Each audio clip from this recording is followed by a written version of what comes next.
I'm joined today by Anthony Papa, who's manager of media relations for the Drug Policy Alliance. He also has personal experience with the criminal justice system and the war on drugs. He was sentenced to 15 years to life and ultimately served 12 years in Sing Sing. Anthony, it's great to have you. Let's start. For people who may not be familiar with your story, talk to us a little bit about your conviction. Thanks for having me on your show. I was a first time nonviolent drug offender. In 1985, I made the biggest mistake of my life. I got involved with drug activity. A person, a bowler on my bowling team, asked me why I was coming late to the league all the time. And I told him my car keeps breaking down. He said, "Why don't you fix it?" I didn't have any money. Well, from that point on, he introduced me to someone who was dealing drugs in the bowling alleys of Westchester County. He asked me if I wanted to make a fast dollar. I said, "For what?" He says, "Deliver an envelope from the Bronx to Mount Vernon, and I'll give you $500." At first, I said no because I knew what it was about, and I passed it by. So a couple of months later, it was Christmas time. Things got desperate. I needed money, and he asked me again, and I said, "I'll do it." So I wound up bringing this envelope containing 4.5 ounces of cocaine up from the Bronx to Mount Vernon. But I walked into a police sting operation. 20 cops came out of nowhere, was placed under arrest, and I did everything I could do wrong. And eventually I was sentenced to 15 years to life under the Rockefeller drug laws, which mandates mandatory minimum sentencing. And were you, did this go to trial or did you take a plea deal? No, I took a plea. They actually offered me 3 to life because they knew I wasn't a drug dealer. But I didn't want to leave my wife and my 7-year-old daughter. And I went to trial. And it was a big mistake because I got walloped with two 15 to life sentences, one for sales, one for possession of the 4.5 ounces of cocaine. But since I was a first time nonviolent drug offender, the judge gave me a break, ran the sentences together. So I only had one 15 to life sentence. I served at Sing Sing Correctional Facility. And talk to us a little bit about that. I mean, were you what types of other offenders were you imprisoned with? Was it similar to the crime you had been convicted of, or was it drastically different? Violent crime, etc. It was a mixed bag. I mean, everybody. I went to Sing Sing. It's a maximum security prison, so you're sentenced along with others that had sentenced for murder, rape. I mean, just heinous crimes, and it was a nightmare experience to say the least. When I was in prison, I was lost. I didn't know what to do. I lost my identity, who I was in life. And I became prisoner number 85A2837. What saved my life was my discovery of art, where through another prisoner, I learned that I was an artist. Prison is a very existential environment. And what I mean by that is there's something mystical about being imprisoned in a 6x9 cage for many years. You find out about yourself. So for me, I found out that I was an artist. And 3 years later, 1988, I was sitting in my cell, picked up a mirror, looked in the mirror. I saw an individual who's going to spend the most productive years of his life in a cage. And I painted this self portrait, titled it 15 to Life. 7 years later, wound up at the Whitney Museum of American Art while I was in prison. I got a lot of publicity on my case, and Governor George Pataki granted me executive clemency. And And I while you were incarcerated, you also did many things that other inmates don't do, right? I mean, you earned two bachelor's degree, you got a master's degree. You, as you mentioned, you had George Pataki grant you clemency after you were released. You did some acting. You were on HBO's Oz. You've been in several films.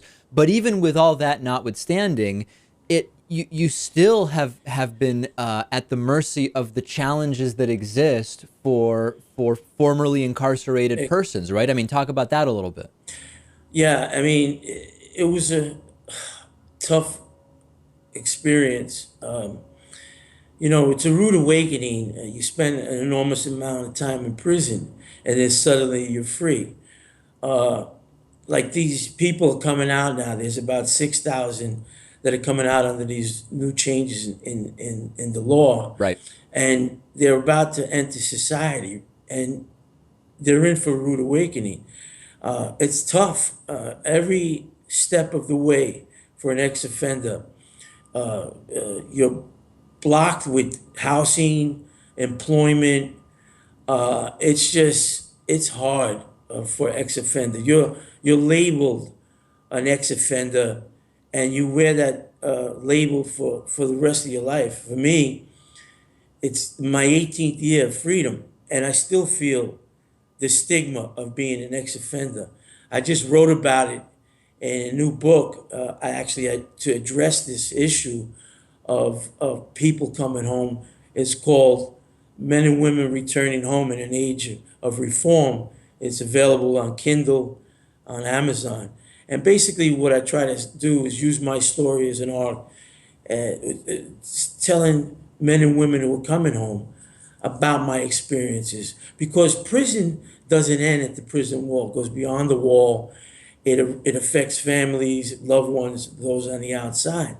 And one thing people don't realize is that when you come into the free world from prison, you drag along with you all the baggage that you use to survive imprisonment, all the coping mechanisms, and you bring them with you in the free world. And at times they suddenly appear, and you have no control over them.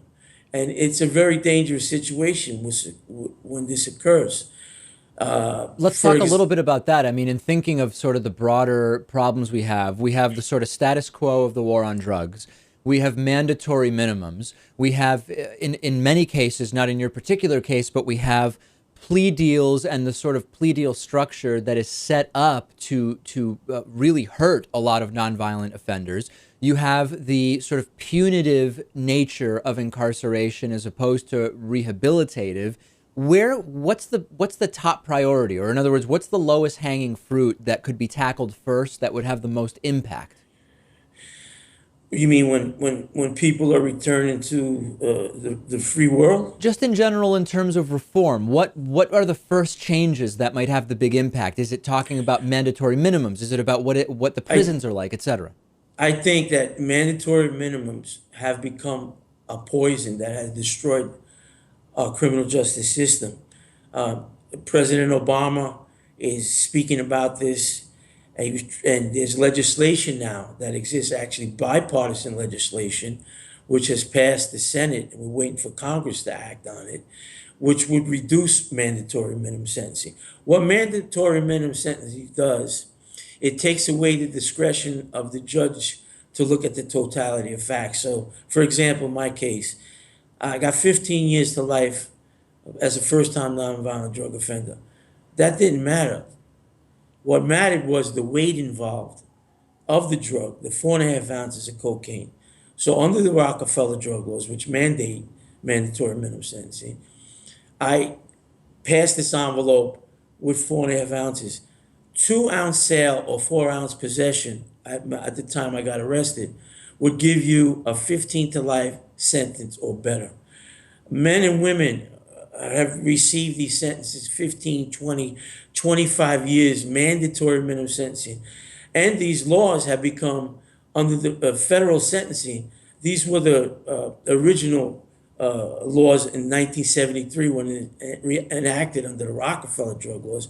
It eventually became mandatory minimum sentencing laws in the federal government, where every state had some sort of mandatory minimum sentencing law. Those laws have destroyed our system. It has increased prisons to the capacity where the prisons are exploding at the seams. Now, because of it became a monetary issue, everybody, politicians from the left, from the right, are getting together and realizing that it's not cost efficient, these laws. It's a waste of tax dollars, a waste of human lives. Money could be better spent on needy communities to put shoes on shoeless children. So politicians are now acting on this issue, and with the lead from President Obama, hopefully mass incarceration will end. All right, we've been speaking with Anthony Papa. I'll remind you the new book is an open letter to men and women returning home in an age of reform. He's with the Drug Policy Alliance. Thanks so much for sharing your story with us. Yeah, and if you want to know more about our organization, it's drugpolicy.org, or you could go to my website, 15tolife.com, and see my art and my story. Thanks very much for having me as a guest.